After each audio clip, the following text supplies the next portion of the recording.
Hello everyone. आज हम बात कर रहे हैं एसएससी सीजीएल फर्स्ट शिफ्ट में पूछे गए सवालों की, जो कि हमारी 5 अगस्त को कल हुआ है। तो इसमें कुछ सवाल जो आए हैं जीएस से संबंधित हैं ये। और जीएस में हमें 25 सवाल आते हैं, जैसे कि हम सब जानते हैं। 25 में से 16 सवाल हमें मिले हैं कहीं से। तो हम इन 16 सवालों को डिस्कस करेंगे और इनसे मिलते जुलते और आने वाले सवालों की बात करेंगे। साथ ही साथ बने रहिए, एक और सीक्रेट बात हम आपसे बताएंगे वीडियो के लास्ट में।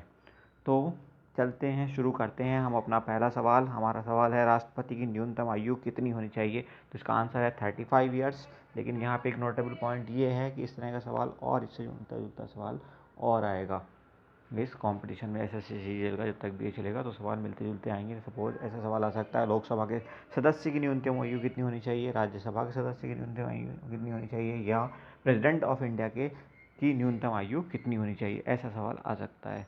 दूसरा हमारा सवाल है, पन्नालाल घोष किस वाद्य यंत्र से संबंधित हैं?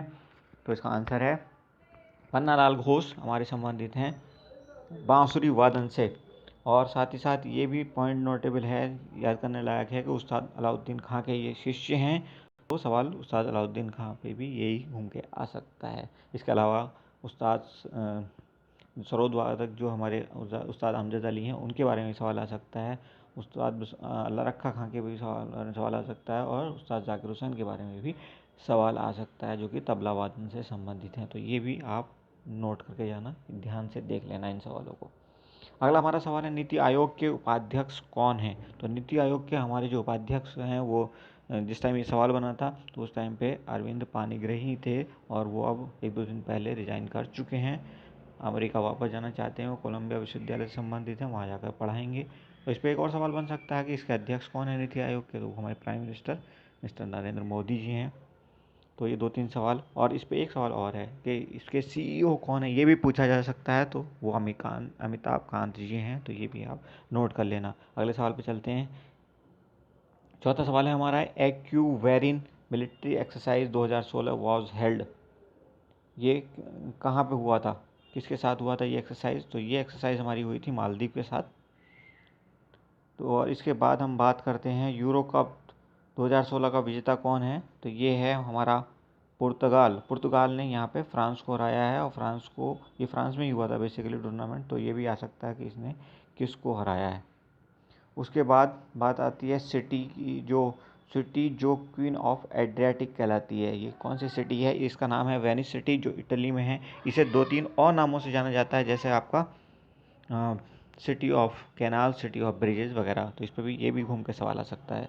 अगला हमारा सवाल है, 7वां सवाल, महात्मा गांधी का पहला प्रकाशित पत्र कौन सा है? तो ये है इंडियन ओपिनियन, जो उन्होंने साउथ अफ्रीका से प्रकाशित किया था। उसके बाद वो यहाँ आए तो हरिजन नाम की एक और पत्रिका से वो जुड़े थे। तो हरिजन भी इम्पॉर्टेंट है आपका, इस पर भी सवाल आ सकता है। अगला हमारा सवाल है, वंदे मातरम लिया गया है, ये आनंद मठ से लिया गया है वंदे मातरम। और आनंद मठ किसकी रचना है? ये है बंकिम चंद्र चटर्जी की रचना। तो अगला सवाल हो सकता है बंकिम चंद्र चटर्जी से रिलेटेड आ जाए, तो सवाल इस ढंग से घूमेंगे। उसके बाद में हम बात करते हैं, पॉली उमरिगर पुरस्कार के 3 बार के विजेता हैं। ये हैं विराट कोहली को इस साल भी मिला है ये पुरस्कार, उससे पहले 2 बार मिला। ये क्रिकेट के क्षेत्र में अद्वितीय योगदान के लिए, विशेष योगदान के लिए ये पुरस्कार दिया जाता है।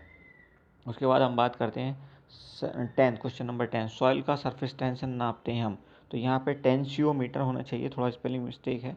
टेंसियोमीटर से हम सरफेस टेंशन नापते हैं, और इससे हम पता करते हैं कि प्लांट कितना प्रेशर लगा रहा है ज़मीन से वाटर खींचने के लिए। ठीक है। अगला सवाल है हमारा, गांधी जी को महात्मा का नाम किसने दिया था? तो ये रविन्द्रनाथ टैगोर जी थे, जिन्होंने 1915 में गांधी जी को महात्मा नाम दिया था। उसके बाद 12वां सवाल आता है, क्विकलाइम नाम है, किसका नाम है? ये कैल्शियम ऑक्साइड या चूना, जो सूखा चूना होता है, उसका नाम है क्विकलाइम। और इसी से मिलता जुलता दूसरा सवाल आ सकता है कि भीगे चूने का केमिकल नेम क्या है? तो होता है कैल्शियम हाइड्रोक्साइड, उसका फार्मूला होता है CaOH होल ट्वाइस। तो ये भी आप याद रखना, ये बहुत इंपॉर्टेंट है आपके लिए। अगला सवाल है हमारा 13वां सवाल, पहला कार्बन फ्री स्टेट है, इसका आंसर है हिमाचल प्रदेश। 14वां हमारा सवाल है, सीनेट कहाँ की संसद है? इसका आंसर है ऑस्ट्रेलिया। और एक दो पार्लियामेंट के बारे में और पूछा जा सकता है, वो है जापान की पार्लियामेंट संसद, जिसका नाम पड़ता है डाइट। और ऐसे ही इसराइल की संसद का नाम जो निसेट है, वो भी बहुत इंपॉर्टेंट है। इन पर भी अक्सर सवाल आते हैं। तो 2 सवाल आपके ये एक्स्ट्रा हो गए, इनको भी आप ध्यान से देख लेना। इसके बाद आती है बारी 15 सवाल की। सेल आउट बुक के लेखक कौन है? ये हैं पाल बेटी जिन्हें 2016 का बुकर पुरस्कार दिया गया है मेल कैटेगरी में। ये अमेरिकन नागरिक हैं। तो और इसके बाद हमारा 16वां सवाल है, सवाल नंबर 16, सैयद वंश के संस्थापक सैयद वंश के बाद आने वाले वंश का नाम क्या है? तो सैयद वंश के बाद आए थे तुगलक वंश के बाद आने वाले वंश का नाम क्या है? ये सैयद वंश था जो 1414 में आया था, जिसकी स्थापना की थी खिज्र खान ने, और 1451 तक ये वंश रहा था। तो ये थे हमारे कुछ सवाल जो एसएससी सीजीएल में 5 अगस्त को पहली शिफ्ट में पूछे गए थे। अब हमें एक सीक्रेट बात बताते हैं आपको कि चूँकि ये कंप्यूटर बेस्ड एग्ज़ाम हो रहा है पिछले साल से और इस साल भी हो रहा है, तो यहाँ पे नंबर ऑफ़ क्वेश्चन सेट्स की बहुत ज़्यादा ज़रूरत होती है एसएससी को। तो वहाँ पे लगभग 1100-1200 सेट्स की ज़रूरत है, क्योंकि 30 लाख स्टूडेंट्स इसमें बैठ रहे हैं इस बार लगभग, ऐसा अंदाज़ा है। तो 1200 सेट बनाने में एसएससी को बहुत ज़्यादा दिक्कत आएगी। तो लास्ट ईयर भी ये हुआ था कि पिछले साल के बहुत सारे सवाल रिपीट हुए थे। तो पिछले 8-10 साल के जो सवाल हैं आप उनको रट डालो तो आपके बहुत सारे सवाल उसमें से ही आने वाले हैं। ठीक है, साथ ही साथ ये है कि जो भी इसमें जीएस आया है वो बहुत लेटेस्ट है, अक्टूबर के बाद का जीएस आया है। पिछले 7-8-9 महीने का ही जीएस आया है, उससे ज़्यादा पुराना जो करंट अफेयर है वो नहीं आया। तो करंट अफेयर में आप इसका भी ध्यान रख लेना। तो ऐसे ही देखते रहे हमारी वीडियो। नई वीडियो में हम कुछ और क्वेश्चन कलेक्ट करके जो आप लोग आज कल में देने जा रहे हैं उनको कलेक्ट करके फिर से आंसर बना करके आपके सामने लाएंगे। Thank you, keep watching, thank you very much.